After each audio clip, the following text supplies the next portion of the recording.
meus queridos amigos que estão se preparando para o exame 32 da Ordem dos Advogados do Brasil. Eu sou o Gleison Nogueira, advogado, professor, e estamos aqui para resolvermos, para conversarmos, para dialogarmos sobre as questões de direito ambiental do exame 29.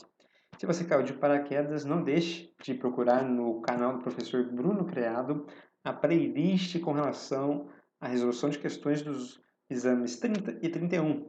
Então, no final das contas, você vai ter como forma de preparação para o exame 32 aulas de resolução de questões dos 3 últimos exames, das 3 últimas provas,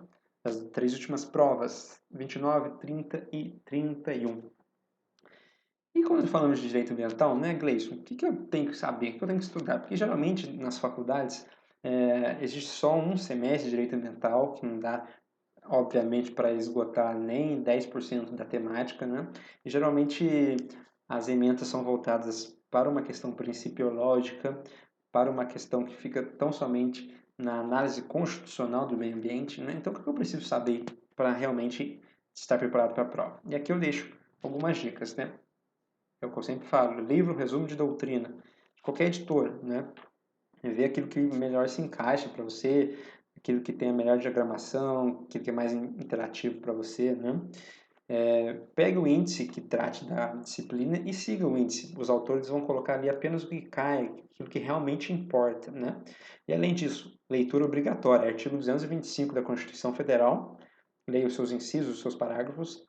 Código Florestal, leitura obrigatória também, Código Florestal, leia de cabo a rabo o código. Lei da Política Nacional do Meio Ambiente, leia também do primeiro ao último artigo. Leia também sobre o CISNAMA, que vai estar mencionado ali na Lei da Política Nacional do Meio Ambiente, mas leia mais sobre o CISNAMA, que é o Sistema Nacional de Proteção ao Meio Ambiente, né, os órgãos que compõem o sistema, as as funções de cada órgão e etc, não é? Leia a lei de crimes ambientais,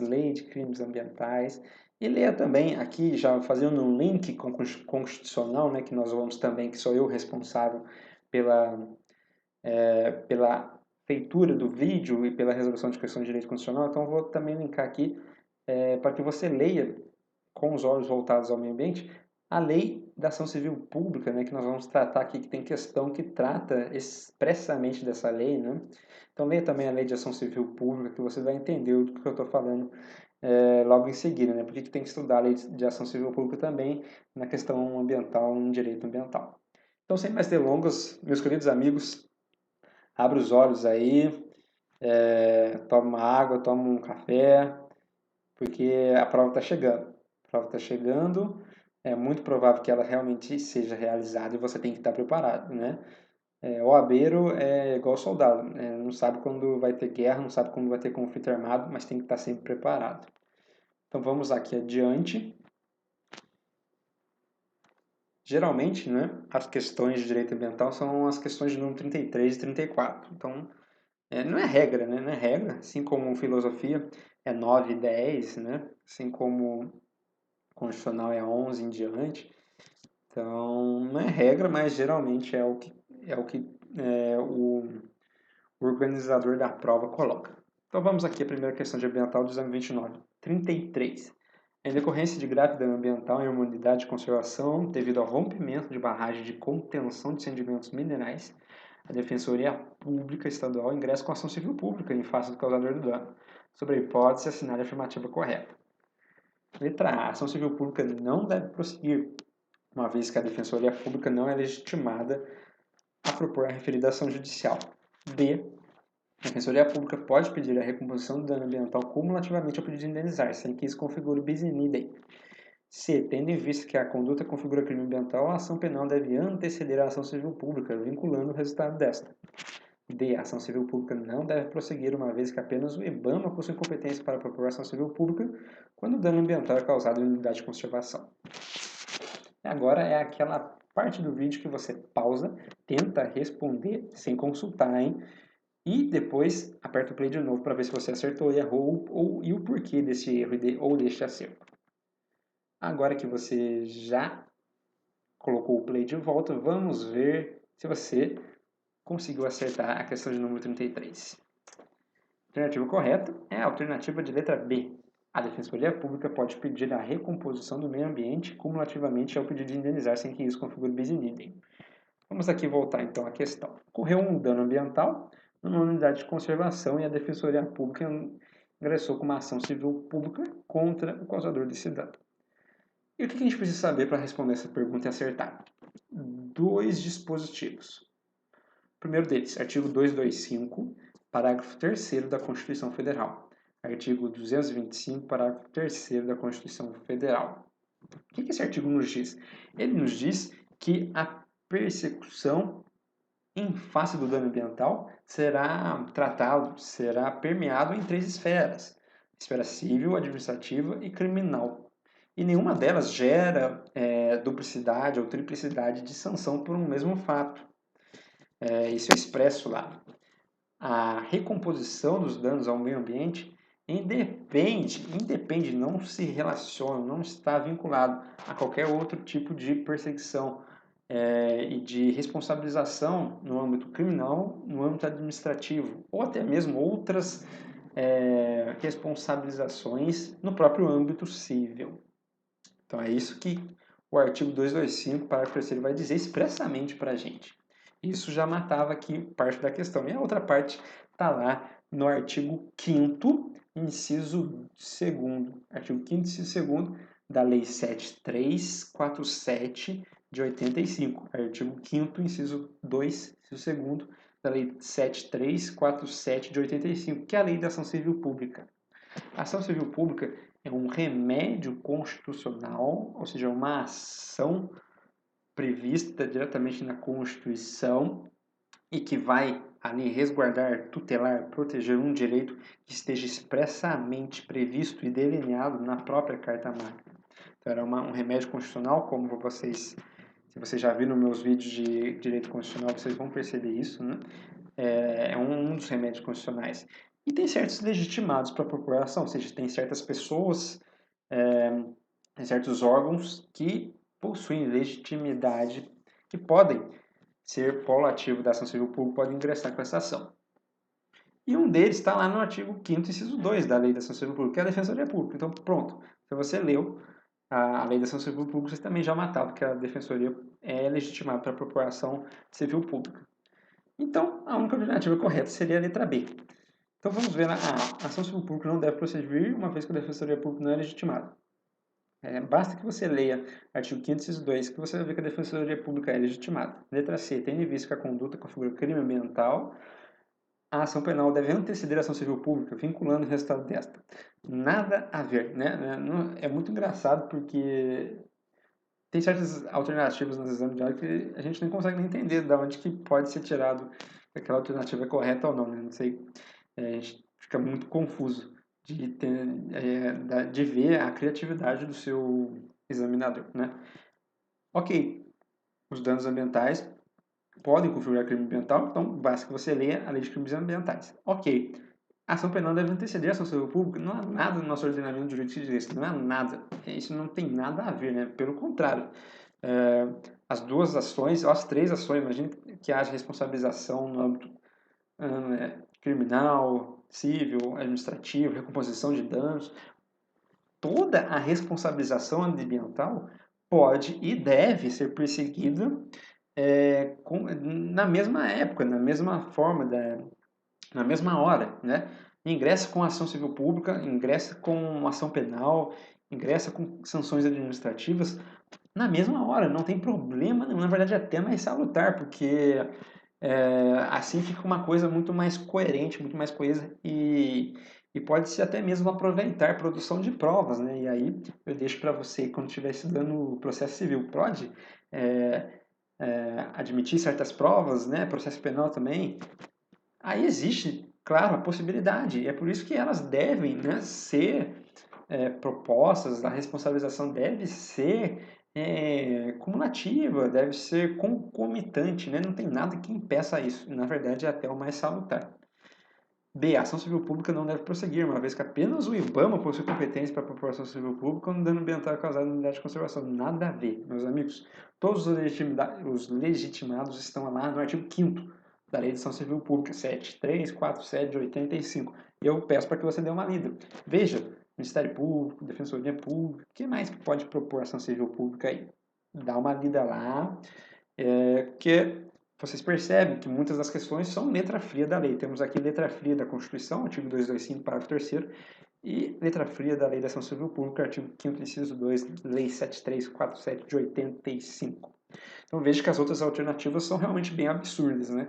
Quando você lê estes dispositivos, você bate o olho nessas alternativas e já vê que está tudo errado, né? Então, letra B, Defensoria Pública é legitimada para a população civil pública e a responsabilização pode acontecer em várias esferas de persecução, sem que isso configure dupla, tripla sanção, e, portanto, não vai existir ali o bis in idem. Vamos então à questão de número 34, aqui eu tenho que fazer um adendo para vocês. Veja aí que eu coloquei anulada, porque ela foi anulada, né? Mas veja que ela não foi anulada porque houve um erro grotesco, não, tá? Depois, mas dá para você fazer e você vai ficar com uma dúvida no final. Depois eu vou explicar dessa dúvida e que é o motivo dela ter sido anulada. Então vamos lá. Questão 34. Em 2017, Maria adquire de Eduardo um terreno inserido em área de unidade de conservação de proteção integral. Em 2018, Maria descobre, por meio de documentos e fotos antigas, que Eduardo promoveu desmatamento irregular no imóvel. Sobre a responsabilidade civil ambiental, assinar a afirmativa correta. Letra A. Maria responde civilmente pela recomposição ambiental, ainda que tenha agido de boa-fé ao adquirir o terreno. B. Maria pode responder pela aplicação de multa ambiental, tendo em vista o princípio da intranscendência da pena. C. Eduarda não pode responder pela recomposição ambiental, mas apenas pela multa ambiental, tendo em vista a propriedade ter sido transmitida. D. Maria responde nas esferas administrativa, civil e penal solidariamente com Eduardo, tendo em vista o princípio da reparação integral do dano ambiental. Antes de eu pedir para você pausar o vídeo, não deixe de curtir o vídeo, de compartilhar com seus amigos que também vão prestar a prova. Não deixe de seguir o canal do professor Bruno Criado e de assistir não só a resolução de questões do exame 29, mas também do exame 30, do exame 31. Nós fizemos resolução de todas as disciplinas, todas, daquelas com apenas 2 questões e daquelas com 7 e mais questões. Então, se atentem a essas playlists e você tem certeza que quando você se deparar com a prova do exame 32, você vai tirar de letra. Só mantenha calma que você vai conseguir acessar todas as informações no seu cérebro e responder todas as questões de maneira correta. Então agora eu peço para que você pause o vídeo e tente responder essa questão 34, mesmo que ela tenha sido anulada. Agora que você apertou o play, vamos ver se você acertou ou errou. Gabarito oficial. Letra A. Maria responde simplesmente pela recomposição ambiental, ainda que tenha agido de boa-fé ao adquirir o terreno. Vamos voltar aqui. Gleice, mas por que ela foi anulada? Mas por que você está corrigindo ela? Porque ela foi anulada por questões procedimentais. Existem 2 alternativas corretas, isso mesmo. 2 alternativas que você poderia ter marcado que estão corretas. Uma delas é a A, claro, óbvio. A letra A está correta. Vamos ver. Maria responde civilmente pela recomposição ambiental, ainda que tenha agido de boa-fé ao adquirir o terreno. Sim, a obrigação ambiental, ela se atém à coisa e não à pessoa. É uma questão de direito real, não de direito pessoal, tá certo? Então, se você compra um terreno e tem alguma imposição ambiental nele, até mesmo um termo assinado pelo antigo dono do terreno com o Ministério Público ou com o IBAMA de recuperação ambiental, de tratamento ambiental, de conservação ambiental, mesmo que tenha sido a outra pessoa que pessoalmente assinou aquele termo, com o Ministério Público, com o IBAMA, com o ICMBio, com a CETESB, você vai ter que cumprir, você vai substituir aquele outro contratante nas obrigações daquele termo perante esses órgãos públicos. Por quê? Porque não é obrigação pessoal, é obrigação real. Essas obrigações ambientais, elas se atêm à coisa, ao terreno, à casa, à chácara, etc. Percebe? Então, se você comprou, você vendeu ele depois, aquilo vai perseguindo, porque a pessoa que for dona daquele terreno vai ser responsável por realizar as questões ambientais que têm que ser realizadas naquele terreno, tá joia? Então, Maria responde, Maria comprou de Eduardo? Responde, ainda que tenha tido de boa fé. E aí, se for de... imagine que haja o terreno e a Eduarda não fala para Maria que tem ali uma obrigação ambiental, não tem nada transcrito na matrícula do imóvel, não tem nada ali que a Eduarda tenha passado para a Maria, por exemplo, um termo assinado com o Ministério Público, nem nada do tipo, e a Maria não sabe, ela compra, beleza. Ela é responsável? Sim, mesmo que não tenha sabido dessa, digamos assim, dessa pendência, sim, ela é responsável. Perante os órgãos ambientais e perante terceiros, ela é responsável. Agora, pode pedir perdas e danos, pode pedir reparação, pode até mesmo pedir anulação daquele negócio jurídico. Em relação a Eduardo, pode. Claro que pode. Você compra um terreno, o antigo proprietário não fala nada para você de alguma obrigação ambiental. Aí depois de 2 meses que você comprou o terreno no Ministério Público, você até te intima lá para pagar uma multa não, mas te intima lá para você plantar 5.000 mudas de árvore, para você fazer ali uma obra para canalizar a água do rio, você vai ter que fazer? Sim, vai ter que fazer. Mas aí você tem direito de perdas e danos, indenização e até mesmo anulação do negócio jurídico lá com relação a Eduardo, tá bem? B. Maria não pode responder pela aplicação de multa ambiental, tendo em vista o princípio da intranscendência da pena. Por isso que eu até estava falando de multa ambiental na questão, aí eu parei, né? Porque a gente vai embalado, né? Mas a letra B vai justamente te falar porque eu parei de falar multa ambiental ali, que é justamente a pegadinha dessa questão e que a fez ser anulada. A B também está certa. A B está certa por quê? Jurisprudência do Superior Tribunal de Justiça, jurisprudência do STJ. A multa, quando ela advém de uma sanção ambiental, então imagina, ou criminal, né? Então imagina ali que haja um cometimento de um crime ambiental. Aí você vende o terreno. E aí tem aquela multa que você tem que pagar, etc. Ou um órgão ambiental, de maneira administrativa, te impôs multa porque você fez alguma coisa errada naquele terreno, infringiu alguma lei ambiental ou coisa do tipo. Essa multa é pura sanção, não é uma multa, por exemplo, de astraentes, tá? Eu estava pensando nas astraentes, eu ia falar das astraentes na letra A, mas eu achei melhor não, para não confundir a cabeça de vocês. Então, você tem a multa, né, com relação à mora, de obrigação de fazer, etc. Mas aqui seria uma multa sancionadora. É uma multa que até o STJ justamente é, explica de maneira muito bem isso, né? Uma multa que venha do direito sancionador, ou seja, uma multa por infração, né? E seja uma infração criminal, de um crime ambiental, ou seja uma infração administrativa, né? Essa multa, por ter caráter sancionatório, ou seja, advinda, originada do direito sancionador, ela não passa para o próximo proprietário do terreno. Por quê? Porque a pena ela não pode passar da pessoa que cometeu a infração. Percebe? A gente está falando de sanção, de direito sancionador, tá joia? Não é qualquer outro tipo de multa, não é multa de uma hora, coisa do tipo. Então, imagina a multa como se fosse uma pena de reclusão. Para eu poder mastigar aqui para vocês e trazer algo que fique de fácil entendimento. Né? Imagina a multa como uma pena de reclusão. Você fez um crime, seu filho pode. Você morre, né? Seu filho tem que cumprir aquela pena? Não, claro que não. É intranscendência da pena. Ela não passa, ela não transcende, ela não atinge outra pessoa a não ser aquela que cometeu a infração. Então, na questão ambiental também é assim: se você comete uma infração ambiental, recebe uma multa sancionadora por isso, uma multa penalizante, essa multa fica apenas para quem cometeu a infração. Então, se você vendeu o terreno para outra pessoa, essa pessoa não responde por essa multa. Tá joia? Então, a A e a B estão corretas. E é por isso que a questão foi anulada, né? Porque teve muita gente que marcou a B, porque estudou jurisprudência, e a jurisprudência pacífica dominante, tá bem? Por isso que cai na prova. Então, o pedido de anulação foi anulado justamente por ter duas respostas corretas. Vamos ver a C. Eduardo não pode responder pela reposição, mas apenas pela multa, né? A gente viu que é justamente o contrário. D. Maria. E na C ainda está falando da Eduarda, né? Então, vejo que aí é justamente para pegar você no pulo, né? Para ver se você está esperto. Letra D. Maria responde na esfera administrativa, civil e penal solidariamente com o Eduardo.